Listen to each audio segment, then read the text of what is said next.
तो यार मैं हूं विवेक और आज हम बात करने जा रहे हैं कि क्या हो अगर फादर वर्सेस फादर योजिरो हानमा और योचिरो हानमा की आपस में लड़ाई हो जाए। आखिर इन दोनों में से कौन जीतेगा। सबसे पहले तो यार अगर देखा जाए तो ये लोग दोनों ही प्योर हानमा हैं, कोई शक नहीं है इसमें। बड़े बड़े कारनामे कर रखे हैं दोनों ने। अगर योजिरो की बात करें तो वो बीच बीच में झंडे गाड़ते रहते हैं अपनी ताकत के, जिससे सबको पता रहता है कि आखिर वो हैं कौन और उनमें कितनी ताकत है और क्यों उन्हें वर्ल्ड स्ट्रॉन्गेस्ट क्रीचर के नाम से पुकारा जाता है। और वहीं पर अगर योजिरो हानमा की बात की जाए तो ऑब्वियस सी बात है, वो तो पापा है ना योजिरो के, उनसे 2 कदम आगे ही होंगे, लेकिन फिर भी वो शांत रहना पसंद करते हैं। यहाँ पर वो यूएसए से लड़ने से पहले ही एकदम नामी जूडोका थे, बहुत अच्छा उनका जूडो में नाम था और साथ ही साथ रिकी गोजान से उन्होंने फाइट की थी। उस समय की बहुत बड़ी फाइट थी और उसमें हमने देखा था कि किस तरीके से पैसे वगैरह ले करके हार गए थे योजिरो जानबूझकर। हाँ, बाद में जब यूएसए से लड़ाई हुई तो फाड़ के रख दिया, वो अलग बात है, लेकिन फिर भी यहाँ पर हम साफ साफ समझ सकते हैं कि योजिरो को पैसे से ज्यादा प्यार है,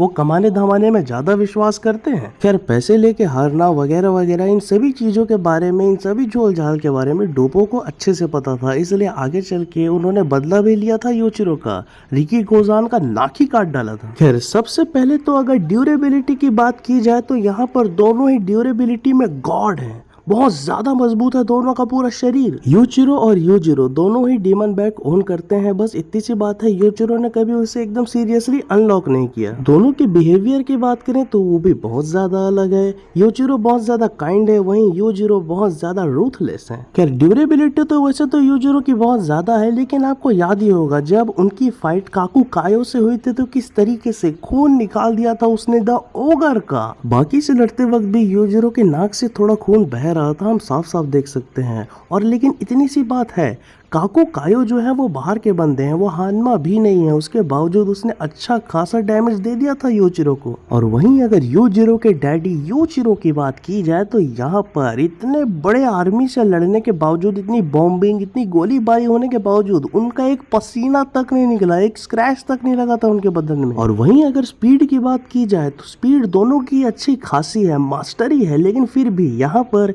योजिरो स्पीड में थोड़ा ज्यादा अच्छा परफॉर्म करेंगे। योजिरो का शरीर बहुत भारी होने के कारण थोड़ी तकलीफ होगी उन्हें। अगर मूव्स की यहाँ पर बात करें तो वो एक कहावत है ना, बाप शेर तो बेटा सवा शेर, यह कहावत यहाँ पर एकदम अच्छे से बैठती है, क्योंकि यहाँ पर जूडो को एकदम प्रायोरिटाइज करके रखा था योजिरो ने, वही वो प्रैक्टिस करा करते थे, मास्टरी कर रखी थी। अगर वहीं पर हम योजिरो की बात करें, कोई मूव नहीं है उसकी दुनिया में जो कि वो नहीं जानते हो। यहाँ पर काकू से लड़ते वक्त शाओरी जैसी टेक्निक को भी उन्होंने मास्टर कर डाला था। मतलब ऐसा कह सकते हैं कि योजिरो कॉपी करने में अच्छे हैं, वो बहुत जल्दी सीखते हैं। तो अगर बात की जाए मूव सेट की तो यहाँ पर योजिरो योचिरो से आगे हैं। खैर भले यहाँ पर मूव सेट में योजिरो से आगे हैं, लेकिन एक चीज हमें नहीं भूलनी है कि किस तरीके से योजिरो ने एक मूव के बदौलत पूरे यूएस आर्मी को हरा दिया था। और उस टेक्निक का नाम योजिरो ने ड्रेस नाम से हमें बताया था, जो कि बाकी को करते वक्त उन्होंने बनाया था, एकदम ड्रेस जैसा लग रहा था, लेकिन ऐसा नहीं है।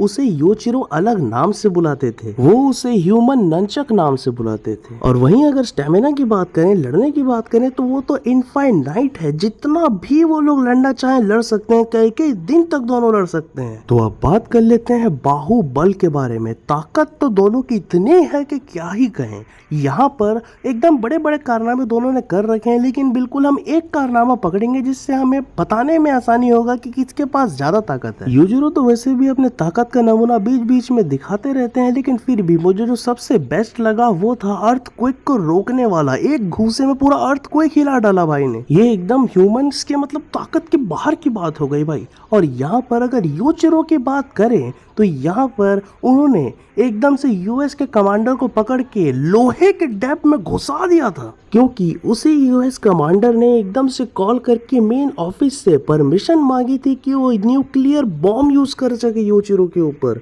मतलब न्यूक्लियर बॉम्ब यूज करने की नौबत आ गई, मतलब समझो ताकतवर कितना होगा आदमी। अब यहाँ पर अगर ताकत की बात की जाए, बाहुबल की बात की जाए, तो दोनों के पास एकदम मतलब 19-20 का फर्क है, समझ लो एकदम सेम ही है। खैर अगर मान लो कि योजिरो और योचिरो के ऐसी ही कभी फाइट हो जाती है तो यहाँ पर ऑब्वियस सी बात है बहुत गजब की सीन्स हमें देखने को मिलने वाले हैं। लेकिन लास्ट में फाइट के निष्कर्ष की बात की जाए तो सैडली इनका मैच ड्रॉ हो जाएगा, कोई भी नहीं जीतेगा। लेकिन अगर आगे चल के ऐसा होता है तो सच में देखने में बहुत मजा आ जाएगा। खैर सब अब इटागाकी के ऊपर है। खैर अगर यूजिरो और यूचिरो लड़े तो उनमें से कौन जीतेगा या कमेंट में बताना बिल्कुल भी ना भूलना। साथ ही साथ वीडियो को लाइक और चैनल को सब्सक्राइब भी कर देना। Love you all, I am out.